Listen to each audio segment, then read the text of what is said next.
Hi കൂട്ടുകാരെ, പുതിയൊരു വീഡിയോയിലേക്ക് എല്ലാവർക്കും സ്വാഗതം. അങ്ങനെ സച്ചിയോട് വളരെ ദേഷ്യം തോന്നുകയാണ് കേട്ടോ ശ്രുതിക്ക്. പല കാര്യങ്ങളും സച്ചി കണ്ടുപിടിക്കുന്നുണ്ട്. അതുകൊണ്ട് തന്നെ സച്ചി രേവതിയോട് വളരെ ദേഷ്യം തന്നെ തോന്നി തുടങ്ങുകയാണ് ശ്രുതിക്ക്. അങ്ങനെ താൻ എങ്ങനെയെങ്കിലും സച്ചിയെ എങ്ങനെയെങ്കിലും പൂട്ടണം എന്നുള്ള ആ വൈരാഗ്യ ബുദ്ധി ശ്രുതിക്കുള്ളിൽ കയറിക്കൂടണം കേട്ടോ.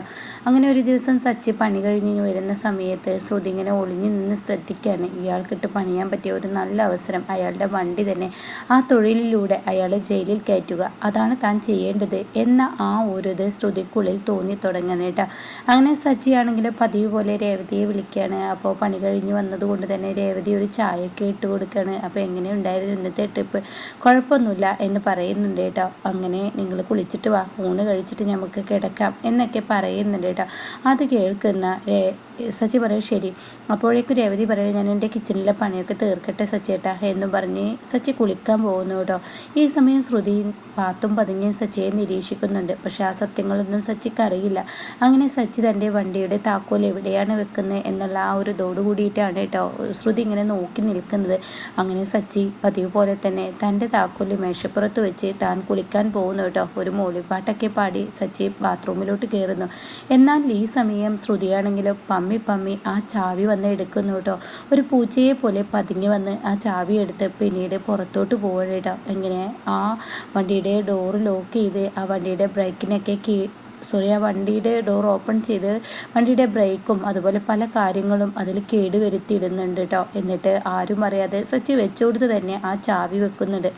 എന്നാൽ ഈ സമയം രേവതിയാണെങ്കിൽ സച്ചേട്ട കുളി കഴിഞ്ഞു എന്നൊക്കെ പറഞ്ഞിട്ട് അത്താഴത്തിന് വിളിക്കുകയാണ് കേട്ടോ. അങ്ങനെ അവർ രണ്ടുപേരും കൂടി ഇരുന്ന് ഭക്ഷണം കഴിക്കുന്നുണ്ട്. പലതും പറയുന്നുണ്ട്. അപ്പോൾ നാളത്തെ ഓട്ടം കുറച്ച് ലോങ് ആടോ, എനിക്ക് നാളെ നേരത്തെ പോകണം, അതുകൊണ്ട് വേഗം കിടക്കട്ടെ എന്ന് പറയുന്നുണ്ട് കേട്ടോ. ഈ സമയം ശ്രുതിയാണെങ്കിൽ ഇത് നിൻ്റെ അവസാന യാത്രയായിരിക്കും, നീ തീർന്നാൽ എൻ്റെ പല സത്യങ്ങളും പുറത്തു വരില്ല, നീ എൻ്റെ പല സത്യങ്ങളും അറിഞ്ഞിട്ടുണ്ട്, ആ സത്യം അറിഞ്ഞത് കൊണ്ട് തന്നെ എന്നെ നീ ഓരോ ദിവസവും ഓരോന്ന് പറഞ്ഞ് ബ്ലാക്ക്മെയിൽ ചെയ്യുന്നു, അതിന് ഒരു അവസാനം വേണ്ടേ, അതിനാണ് ഞാനിത് ചെയ്തത് എന്ന് പറഞ്ഞിട്ട് ശ്രുതി വളരെ സന്തോഷവതിയായി തൻ്റെ ബെഡിൽ കിടക്കാൻ കയറുകയാണ് കേട്ടോ. അങ്ങനെ പിറ്റേ ദിവസം പതിവ് പോലെ നേരം വെളുത്ത് സച്ചിയുടെ പണിക്ക് പോകാൻ ഒരുങ്ങുകയാണ് കേട്ടോ. അങ്ങനെ സച്ചി തൻ്റെ ചാവിയൊക്കെ എടുത്ത് രേവതിയോട് ഒരു ബായൊക്കെ പറഞ്ഞ് പുറത്തോട്ട് ഇറങ്ങുന്നു കേട്ടോ. തൻ്റെ വണ്ടി ഒന്നും അറിയാതെ സച്ചി ഓൺ ചെയ്ത് വണ്ടി എടുത്ത് പോകുന്നു കേട്ടോ. കുറച്ചങ്ങ് എത്തുമ്പോൾ ബ്രേക്ക് പിടിക്കേണ്ട സമയമാകുമ്പോൾ തനിക്ക് ബ്രേക്ക് കിട്ടുന്നില്ല. ഈ സമയം സച്ചിയാണെങ്കിൽ ഇനി എന്ത് ചെയ്യും ഈശ്വര എന്നുള്ള ലെവലിൽ പലതും ചെയ്തു നോക്കൂ കേട്ടോ. പലതിൻ്റെ മുകളിലും കാൽ ചവിട്ടി നോക്കുമ്പോൾ തനിക്കതൊന്നും പിടിച്ചാൽ കിട്ടുന്നില്ല. സച്ചിക്ക് അങ്ങനെ ഓരോരുത്തരുടെ അടുത്തോട്ട് വണ്ടിയുമായി ചെല്ലേണ്ടി വരികയാണ്. അങ്ങനെ ആളുകളുടെ മുന്നിലോട്ട് ഇടിച്ചില്ല എന്നൊക്കെയുള്ള രൂപത്തിൽ സച്ചി ഇങ്ങനെ റോഡ് മുഴുവൻ പരിഭ്രാന്തി ഉണ്ടാക്കുകയാണ് കേട്ടോ. അപ്പോൾ പോകുന്നവരെല്ലാം പറയുന്നുണ്ട് ഇവനെന്താ വട്ടായ, ഓരോരുത്തരുടെ അടുത്തോട്ട് വണ്ടിയായി വന്ന് ഇവൻ വെട്ടിക്കുന്നു, ഇവനെ അങ്ങനെ വിട്ടാൽ പോരാ, പോലീസിനെ വിളിച്ചറിയിക്കണം എന്നും പറഞ്ഞ് ആളുകൾ ഓരോരുത്തരായി പോലീസിനെ അറിയിക്കുന്നു കേട്ടോ. പറഞ്ഞതുപോലെ തന്നെ പോലീസ് സച്ചിയെ പിടിക്കപ്പെടുകയാണ്. അങ്ങനെ സച്ചിയാണെങ്കിലോ ഒരു വിധത്തിൽ എങ്ങനെയൊക്കെയോ തൻ്റെ വണ്ടി ഒരു മരത്തിൽ വെച്ച് ഇടിച്ച് നിർത്തുന്നുണ്ട് കേട്ടോ. ഈ സമയം ഈശ്വരാധീനം, ആർക്കും ഒരു അപായമില്ലാതെ താൻ രക്ഷപ്പെട്ടു എന്നിങ്ങനെ സച്ചി പറയുന്നുണ്ട് കേട്ടോ. പക്ഷേ താൻ വണ്ടിയിൽ നിന്ന് ഇറങ്ങിയതും തൻ്റെ പിറകിൽ പോലീസ് വന്ന് നിൽക്കുന്നതായിരിക്കട്ടോ സച്ചി കാണുന്നത്. അത് കാണുന്ന സച്ചി ഈശ്വര ഇനി എന്ത് ചെയ്യും, ഇവരോട് എന്ത് ഉത്തരം ഞാൻ നൽകും എന്നുള്ള ആ രൂപത്തിൽ സച്ചി ഇങ്ങനെ നിൽക്കുമ്പോൾ എടാ താൻ എന്താടാ വണ്ടി പൊതു റോട്ടിൽ കിടന്ന് സർക്കസ് കളിക്കാനാണോ തനിക്ക് ഞങ്ങൾ ലൈസൻസ് തന്നിരിക്കുന്നത് എന്ന് പറയുമ്പോൾ സച്ചി പറയുന്നുണ്ട് കേട്ടോ. അയ്യോ സാറേ, എൻ്റെ അടുത്തുള്ള അബദ്ധമല്ല, എൻ്റെ വണ്ടിയുടെ ബ്രേക്ക് പോയിരിക്കുന്നു എന്ന് പറയാൻ ഒരുങ്ങുമ്പോഴേക്കും അവർ അനുവദിക്കില്ല കേട്ടോ. അവർ പറയും താൻ എന്താടാ വിചാരിച്ചിരിക്കുന്നത്. അപ്പോൾ സച്ചി പറയുന്നുണ്ട് അതെ എൻ്റെ വണ്ടിയുടെ ബ്രേക്ക് പോയിരിക്കുകയാണ് എന്നിങ്ങനെ സച്ചി പലവട്ടം ആവർത്തിച്ച് പറയുമ്പോൾ ഇനി തനിക്ക് ലൈസൻസ് ഇല്ല, തൻ്റെ ലൈസൻസ് കട്ടാക്കുക തന്നെയാണ് ഇനി നിവർത്തിയുള്ളൂ, അതാണ് നല്ലത്. 6 മാസത്തേക്ക് തൻ്റെ ലൈസൻസ് കട്ടാക്കുന്നു, തൻ്റെ വണ്ടി ഞങ്ങൾ പിടിച്ചെടുക്കുന്നു, ഇത്ര പിഴ അടച്ചു കഴിഞ്ഞാൽ തനിക്ക് ഈ വണ്ടിയുമായി മുന്നോട്ട് പോവാം എന്നും പറഞ്ഞിട്ട് സച്ചിയുടെ വണ്ടിയും അതുപോലെ ലൈസൻസും കട്ടാക്കണം കേട്ടോ. ഇതേ സമയം സച്ചിക്കാണെങ്കിൽ ആകെ പരിഭ്രാന്തിയാവുകയാണ്. താൻ ഇനി എന്ത് ചെയ്യും, തൻ്റെ മുന്നോട്ടുള്ള ജീവിതം ആകെ ഒരു വരുമാനം അതേ ഉള്ളൂ, പണ്ടത്തേതുപോലെ രേവതിക്ക് പൂക്കച്ചവടമില്ല, ഇനി എന്ത് ചെയ്യുമെന്നൊക്കെ ചിന്തിച്ച് താൻ തൻ്റെ വീട്ടിലോട്ട് ചെല്ലാണ് കേട്ടോ. ഈ സമയം ശ്രുതി ഇത് അറിയാൻ വേണ്ടി കാത്തു മുന്നോട്ട് വന്ന് നിൽക്കുന്നുണ്ട് കേട്ടോ. എന്തായി സച്ചി പോയിട്ട്, സച്ചിക്ക് പണി കിട്ടുകയോ സച്ചിയുടെ ജീവൻ ഒടുങ്ങിയോ എന്നൊക്കെയുള്ള ആ ഇതോടുകൂടി വരുമ്പോൾ സച്ചി കാണങ്ങനെ വരുന്നു കേട്ടോ. പക്ഷെ സച്ചിയുടെ കാറില്ല. ഈ സമയം രേവതി സച്ചിയുടെ കാർ എന്ത് പറ്റിയെന്ന് ചോദിക്കുമ്പോൾ ശ്രുതി അത് എല്ലായിടത്തും കൊണ്ടുപോയി ഇടിച്ചിട്ടുണ്ട് ചെയ്തിട്ടുണ്ടാവും എന്ന് പറയുന്നത് കേട്ടോ. ഇതങ്ങ് കേൾക്കുന്ന സച്ചിക്ക് അങ്ങ് ദേഷ്യം പിടിക്കുകയാണ്. നിനക്ക് എങ്ങനെ അറിയാം എൻ്റെ വണ്ടി വല്ലോടത്തും കൊണ്ടേ ഇടിച്ചിട്ടുണ്ടാവുന്നത്? നീ എന്തെങ്കിലും എൻ്റെ വണ്ടിയിൽ ചെയ്തിട്ടുണ്ടോ? അത് കേൾക്കുന്ന ചന്ദ്ര പറയണേ, എന്തിനാടാ സച്ചി നീ എൻ്റെ മരുമകളെ വെറുതെ കുറ്റപ്പെടുത്തത്? നിങ്ങളുടെ മരുമകളെ കുറ്റപ്പെടുത്തിയതല്ല, ഇവളുടെ ചോദ്യം കേട്ടാൽ ഇവൾക്ക് എന്തൊക്കെയാ അറിയാവുന്നത് പോലെ. അപ്പോഴേക്കും രവീന്ദ്രൻ അവിടെ എത്താനിട്ടോ. രവീന്ദ്രൻ, എന്താണ് ഇവിടെ ഒരു സംസാരം? അങ്ങനെ ശ്രീകാന്തും എത്തുന്നു, ശ്രുതിയും എത്തുന്നു കേട്ടോ. ആ സമയം ശ്രുതി പറയണത്, ദേ ശ്രുതി ഇങ്ങോട്ട് നോക്ക്, ഞാൻ എൻ്റെ വായ കൊണ്ട് അറിയാതെ ഒന്ന് ചോദിച്ചോ, സച്ചി കാറിൽ വരുന്നത് കാണാത്തത് കൊണ്ട് വണ്ടി വല്ലതും ഇടിച്ചോന്ന്. അത് കേൾക്കുന്ന ചന്ദ്ര, അതെന്താ ശ്രുതി, നിനക്ക് അതിലൊരു പങ്കുള്ളതുപോലെ എന്തെങ്കിലും നിനക്കറിയാമോ എന്നിങ്ങനെ പറയുമ്പോൾ സച്ചി പറയണേ, ഇത് തന്നെയാണ് ഞാൻ അവരോട് ചോദിച്ചത്, അതിനാണ് അവരിങ്ങനെയൊക്കെ പറയുന്നത്.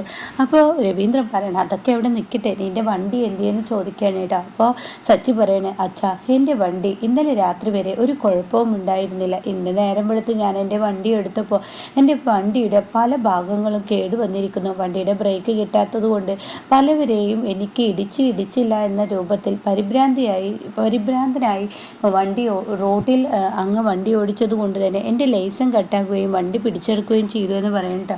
ഇത് കേൾക്കുന്ന ശ്രുതിയുടെ മുഖത്തൊരു ചിരിയുണ്ട് കേട്ടോ. അപ്പോൾ ഉടൻ തന്നെ ശ്രുതി പറയണം, അതെന്തായാലും നന്നായി എന്ന് പറയട്ടോ. ഇത് കേട്ട ഉടൻ തന്നെ രവീന്ദ്രൻ പറയണേ, എന്താ ശ്രുതി നിന്റെ സംസാരം ഇങ്ങനെ, നിനക്കിതിൽ എന്തെങ്കിലും പങ്കുണ്ടോ എന്ന് ചോദിക്കാനായിട്ടാ. അത് കേൾക്കുന്ന ശ്രുതി, എന്തിനാ അച്ഛാ കാണാത്തത് ഇങ്ങനെ ശ്രുതിയുടെ പേര് എല്ലാവരും കൂടി കുറ്റം ചുമത്താൻ ശ്രമിക്കുന്നത് എന്നിങ്ങനെ പറയുന്നുണ്ട് കേട്ടോ. ആ സമയം രവീന്ദ്രൻ ചോദിക്കാണ്, എന്താ ചന്ദ്രേ, നിനക്ക് സച്ചിയോട് ദേഷ്യമുണ്ടെന്ന് എല്ലാവർക്കും അറിയാം, അതുകൊണ്ട് നീയാണോ ഇത് ചെയ്തത് എന്നിങ്ങനെ ചന്ദ്രയോട് ചോദിക്കുമ്പോൾ ചന്ദ്ര പറയണേ, എനിക്ക് സച്ചിയോട് ദേഷ്യമുണ്ട്, അതൊക്കെ ശരി തന്നെ നിങ്ങൾ പറഞ്ഞത്, പക്ഷേ അവൻ്റെ അന്നം മുട്ടിക്കണമെന്നും അതുപോലെ അവൻ്റെ വരുമാന മാർഗ്ഗം ഇല്ലാതാക്കണമെന്നും ഞാൻ ഒരിക്കലും ആഗ്രഹിച്ചിട്ടില്ല. കാര്യം എന്ത് പറഞ്ഞാലും ഈ കുടുംബം മുന്നോട്ട് പോകുന്നത് അവൻ്റെ വരുമാനത്തോടും കൂടിയാണല്ലോ എന്നിങ്ങനെ ചന്ദ്ര പറയുന്നു കേട്ടോ. ഈ സമയമാണ് ശ്രുതിയെ ഞെട്ടിപ്പിച്ചും കൊണ്ട് ആ ഒരു കാര്യം രേവതി പറയുന്നു കേട്ടോ. സച്ചേട്ടാ, എന്തിനാ പരസ്പരം അങ്ങോട്ടും ഇങ്ങോട്ടും വഴക്കുണ്ടാക്കുന്ന രീതിയിൽ അവരവരെയും കുറ്റപ്പെടുത്തുന്നത്? എന്തിനാ സച്ചേട്ട ഇങ്ങനെ ബുദ്ധിമുട്ടുന്നത്? ഇന്നലെ രാത്രി ആ വണ്ടിക്ക് ഒരു കുഴപ്പമില്ല എങ്കിൽ സച്ചേട്ടൻ സംശയിച്ചതുപോലെ തന്നെ ആരോ മനഃപൂർവ്വം ആ വണ്ടിയുടെ ബ്രേക്കൊക്കെ കേടുവരുത്തിയിരിക്കുകയാണ്. എന്നാൽ സച്ചേട്ടനെ അത് നോക്കാനുള്ള ഉപായം ഞാൻ പറഞ്ഞു തരട്ടെ. അത് കേട്ട ഉടനെ സച്ചി, അത് എങ്ങനെയാടോ? സച്ചേട്ടൻ്റെ വണ്ടിയിൽ മുന്നിലും പിന്നിലും ക്യാമറ വെച്ചത് സച്ചേട്ടനെ അറിയില്ലേ? അത് മറന്നോ എന്ന് ചോദിക്കാൻ കേട്ടോ. അതങ്ങ് കേൾക്കുന്ന ശ്രുതി ഞെട്ടിപ്പോവാണ്. ഈശ്വര എന്ന ഭാവത്തിൽ നിൽക്കുകയാണ്. തന്നെ പിടിക്കപ്പെട്ടല്ലോ, വല്ലാത്തൊരു ജന്മം തന്നെ ഈ സാധനം എന്നിങ്ങനെ രേവതിയെക്കുറിച്ച് ചിന്തിക്കുന്നുണ്ട് കേട്ടോ. എല്ലാത്തിനും കഴിവുണ്ട്, പണമില്ലായകയേ ഉള്ളൂ, പക്ഷെ ബുദ്ധിയും വളവൊക്കെ ഭയങ്കരമാണ് എന്നിങ്ങനെ ശ്രുതി ചിന്തിക്കുമ്പോൾ ഇനി ഇതിൽ നിന്ന് രക്ഷപ്പെടാൻ എന്താണ് മാർഗം? അപ്പോഴേക്കും അവിടെ ശ്രീകാന്ത് പറയാണ്, അല്ല എങ്ങനെ ഇപ്പോൾ വണ്ടി ചെക്ക് ചെയ്യുക, പോലീസ് സ്റ്റേഷനിലല്ലേ വണ്ടി കിടക്കുന്നത്? അപ്പോൾ രേവതി പറയാം, അതിനൊക്കെ ഒരു വഴിയുണ്ട്. അപ്പോഴേക്കും ശ്രുതി പറയാം, ശരിയാണ്, നിങ്ങൾ വിചാരിക്കുന്നത് പോലെ പോലീസുകാരൊന്നും ആ വണ്ടി ചെക്ക് ചെയ്യാൻ തരത്തില്ല എന്ന് പറയട്ടോ. അപ്പോൾ സച്ചിയുടെ മുന്നിൽ വെച്ച് രേവതി പറയണേ, അങ്ങനെയൊക്കെ ആണെങ്കിലും നമുക്കൊന്ന് കാര്യങ്ങൾ സംസാരിച്ച് നോക്കാം. ആ വണ്ടിയുടെ ക്യാമറ ഒന്ന് ചെക്ക് ചെയ്ത് കഴിഞ്ഞാൽ അതിലാരാണ് തനിക്ക് ഈ പണി ചെയ്തതെന്ന് മനസ്സിലാക്കാൻ കഴിയുമല്ലോ. സച്ചേട്ടൻ വാ എന്നും പറഞ്ഞ് രേവതി സച്ചിയെയും വിളിച്ച് പോലീസിലോട്ട് പോവാണ് കേട്ടോ. പിന്നീട് അവരോട് എങ്ങനെയൊക്കെ കാര്യങ്ങൾ സംസാരിച്ച് ഈ പറഞ്ഞതുപോലെ തന്നെ ആ തെളിവുമായി സച്ചി വരുന്നു കേട്ടോ തൻ്റെ വീട്ടിലോട്ട്. ശ്രുതിയാണെങ്കിലോ പേടിച്ച് വിറച്ചിങ്ങനെ നിൽക്കുകയാണ്. ആ സമയം രവീന്ദ്രൻ പുറത്തോട്ട് വരിക, എന്നാൽ ശ്രുതിയാണെങ്കിലും ഒളിഞ്ഞു നിന്ന് കേൾക്കുകയാണ്. ശ്രുതി അങ്ങനെ ശ്രുതിയും പുറത്തോട്ട് വരുന്നുണ്ട് കേട്ടോ. എന്നിട്ട് ശ്രുതി ചോദിക്കുന്നുണ്ട്, എന്താടാ എൻ്റെ ഭാര്യയാണോ ആ ക്യാമറയിൽ ബ്രേക്ക് പൊട്ടിച്ചതെന്ന് താൻ കണ്ടോ? എൻ്റെ ഭാര്യയല്ലേ നീ മനഃപൂർവ്വം കുറ്റപ്പെടുത്തിയിരിക്കുന്നത്? അപ്പോഴേക്കും ചന്ദ്രമതി പറയണേ, ഇനിയിപ്പോൾ നിങ്ങൾ സംശയിച്ചതുപോലെ ഇനി ഞാനായിട്ടാണോ അത് ചെയ്തു വെച്ചിരിക്കുന്നത്? അത് കേട്ട ഉടനെ തന്നെ രേവതി പറയണ്, ശരി തന്നെയാണ്, നിങ്ങളുടെ മരുമകൾ, ഇവിടുത്തെ മൂത്ത മരുമകൾ ശ്രുതിയുണ്ടല്ലോ, അവളെവിടെ പുറത്ത് കാണുന്നില്ലല്ലോ. അപ്പോഴേക്കും ശ്രുതി പുറത്തിറങ്ങി വരികയാണ് കേട്ടോ. ഈ സമയം ഈ ഒരു വീഡിയോ എല്ലാവർക്കും മുന്നിൽ കാണിച്ചു കൊടുക്കണം കേട്ടോ. അത് കാണുന്നതിനോടുകൂടി രവീന്ദ്രൻ അങ്ങ് ദേഷ്യം പിടിക്കണേ. എന്തിനാണ് ശ്രുതി ഇത്രയും വലിയ ക്രൂരതകൾ നീ ചെയ്തു കൂട്ടുന്നത്?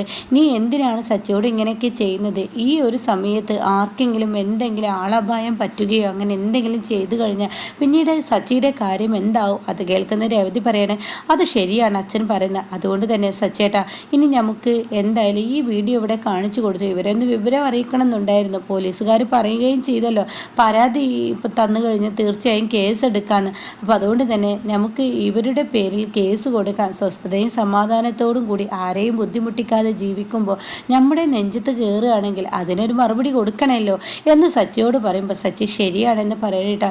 അപ്പോഴേക്കും അവിടെ ശ്രുതി വന്നിട്ട് പറയണേ സച്ചിയോട് എനിക്ക് ദേഷ്യമുണ്ടായിരുന്നു, ഞാൻ അപ്പോഴത്തെ അവിവേകത്തിൽ അങ്ങനെയൊക്കെ കാണിച്ചു, പക്ഷേ സച്ചി നീ എന്നോട് ക്ഷമിക്കണം എന്ന് പറഞ്ഞ് സച്ചിയുടെ കാല് പിടിക്കണേട്ടോ. ഈ സമയം സച്ചിക്ക് ഇളകാൻ കഴിയില്ല. അപ്പോൾ ശ്രുതിയാണെങ്കിലോ ഇങ്ങനെ തൻ്റെ ഭാര്യയ്ക്ക് വേണ്ടി കെഞ്ചാൻ നിൽക്കുകയാണ്. അപ്പോൾ സച്ചി പറയണേ ശരി എനിക്ക് പറ്റിയത് പറ്റി, എൻ്റെ വണ്ടിയുടെ പിഴ അടക്കണം, അതുപോലെ തന്നെ എൻ്റെ ലൈസൻസ് 6 മാസത്തേക്ക് കട്ടാക്കും, അതുവരെ ഞാൻ എങ്ങനെ ജീവിക്കും, എനിക്കൊരു വരുമാന മാർഗം വേണ്ടേ. അത് കേട്ട ഉടൻ തന്നെ ഇവർക്ക് ഉത്തരമില്ല കേട്ടോ. അപ്പോഴേക്കും അവിടെ രേവതി പറയണേ സച്ചേട്ടാ അതിനൊരു വഴിയുണ്ട്, ഇവർക്കൊരു ബിസിനസ് ഉണ്ടല്ലോ, ഇപ്പോൾ ഒരു കട തുടങ്ങിയിട്ടുണ്ടല്ലോ, അതിലോട്ട് നമുക്ക് അങ്ങ് കയറാമെന്ന് പറയണേ. അത് കേൾക്കുന്ന സച്ചി അത് ശരിയാണ്, ഇനി ഞങ്ങൾ കുറച്ച് ദിവസം ആ കട നടത്തട്ടെ, 6 മാസത്തേക്ക് ആ കട ഞങ്ങൾക്ക് വിട്ടു തന്നേക്ക്, ഇനി എന്തായാലും ആ കട നടത്തി കഴിഞ്ഞാൽ അതിൽ നിന്ന് ഒരു വരുമാനം പോലും ഈ കുടുംബത്തോട്ട് കൊണ്ടുവരില്ല. അത് കേൾക്കുന്ന രവീന്ദ്രൻ പറയണ അത് ശരിയാണ്, നിന്നെക്കൊണ്ട് എന്തായാലും സച്ചിയുടെ വരുമാനമില്ലെങ്കിൽ ഈ കുടുംബം മുന്നോട്ട് പോവില്ല, അതുകൊണ്ട് 6 മാസത്തേക്ക് ഇവൻ്റെ വണ്ടിയുടെ ലൈസൻസ് കിട്ടുന്നത് വരെ ഇവന് എന്തായാലും ആ കട നടത്തട്ടെ എന്നുള്ള തീരുമാനം പറയുന്നു കേട്ടോ. ഈ സമയം ഇനി എന്ത് ചെയ്യുമെന്നുള്ള ആ പ്രതിസന്ധിയെ ശ്രുതിയും സുധിയും ഇങ്ങനെ പരസ്പരം നോക്കുന്നുണ്ട് കേട്ടോ. ഇതേ സമയം രേവതി പറയണ സച്ചേട്ടാ നമുക്ക് എന്തായാലും ആ കട നമ്മൾ തന്നെ നടത്തണം, കാരണം എന്നും ഒരു ടാക്സിക്കാരൻ അങ്ങനെ ഇങ്ങനെ എന്നൊക്കെ പറഞ്ഞ് സച്ചേട്ടനെ അമ്മയടക്കം കുറ്റപ്പെടുത്തുന്നതാണ്. ഇപ്പോൾ തന്നെ അമ്മ ഈ പ്രശ്നമുണ്ടായപ്പോൾ കുടിച്ചിട്ടായിരിക്കും വണ്ടി ഓടിച്ച് എന്ന അമ്മയുടെ നാക്കിൽ നിന്ന് വീണ വാക്ക് കേട്ടില്ലേ, അതുകൊണ്ട് ശ്രുതി നടത്തുന്നതിനേക്കാൾ കൂടുതൽ വരുമാന മാർഗം നമുക്ക് ഈ കടയിൽ നിന്ന് ഉണ്ടാക്കിയെടുക്കണമെന്ന് പറയുമ്പോൾ സച്ചി പറയണേ അതുകൊണ്ട് തന്നെയാണ് ഞാനും മുന്നോട്ട് ഇറങ്ങിയത്, കാരണം എനിക്ക് വേണമെങ്കിൽ വേറെ എന്തെങ്കിലും ജോലി നോക്കാം, പക്ഷേ എത്രയോ കഷ്ടപ്പെട്ടാണ് ഇപ്പോൾ ശ്രുതിക്ക് ഈ കടയിട്ട് കൊടുത്തത്, പക്ഷെ അവൻ ഈ ലെവലിൽ പോയി കഴിഞ്ഞാൽ ആ കട ഇപ്പോൾ അടുത്ത് വെച്ച് പൂട്ടേണ്ടി വരും, അതുകൊണ്ട് ഞാനൊന്ന് മുന്നിട്ട് നിറങ്ങി ഇതിൽ നിന്നൊരു ലാഭം ഉണ്ടാക്കിയാൽ മാത്രമാണ് ഇനി ഈ കട വളരുകയുള്ളൂ എന്നും സച്ചി പറയുന്നുണ്ട് കേട്ടോ. അങ്ങനെ ശ്രുതി കാരണം സച്ചിക്ക് ആ പുതിയ സംരംഭം ആരംഭിക്കാൻ കേട്ടോ.